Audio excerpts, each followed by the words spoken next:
Aujourd'hui, c'est un conte des origines, un conte étiologique, un conte qui raconte les débuts du monde, un conte qui nous raconte.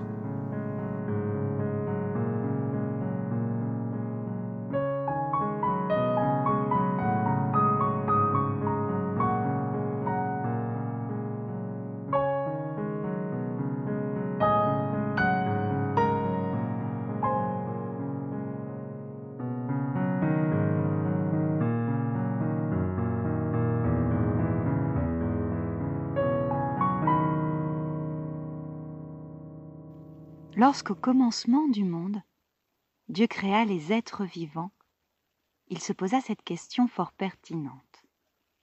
Quelle sera la longueur de leur existence? Après avoir mûrement réfléchi, il estima que 30 ans était un délai raisonnable pour naître, croître et mourir.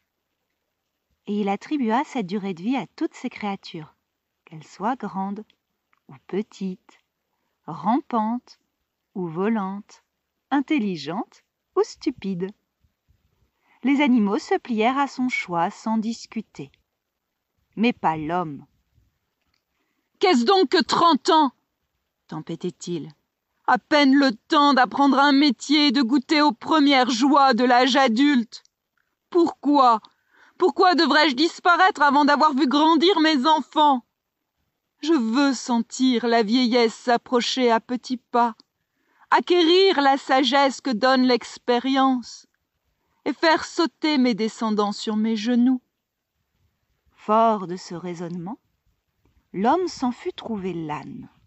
« Qu'as-tu à faire de tant d'années, toi à qui l'on impose un travail fatigant ?» lui dit-il.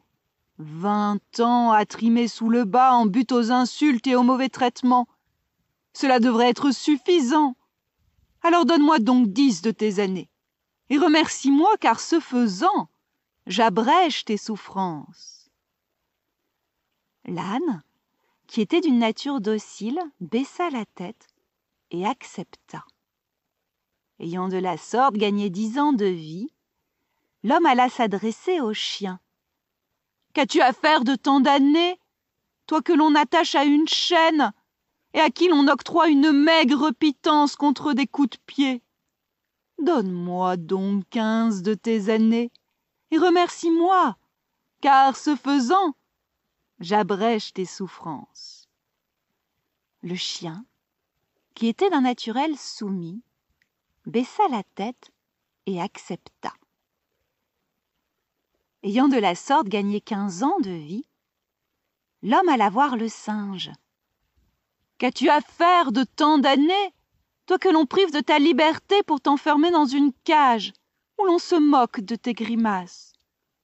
Donne-moi donc 20 de tes années et remercie-moi, car ce faisant j'abrège tes souffrances. » Le singe, qui était d'un naturel craintif, baissa la tête et accepta. Ayant encore gagné 20 ans de vie, l'homme se frotta les mains avec satisfaction. Mais Dieu qui avait observé en douce toutes ces manigances, ne l'entendait point de cette oreille. « Tu n'es qu'un être égoïste, » lui dit-il d'une voix sévère. « Tu as abusé de la faiblesse d'animaux innocents. Puisqu'il en est ainsi, certes, je te l'accorde, tu vivras 75 ans. Durant les 30 années qui te reviennent de droit, tu seras tel que je t'ai voulu, beau, fort et heureux.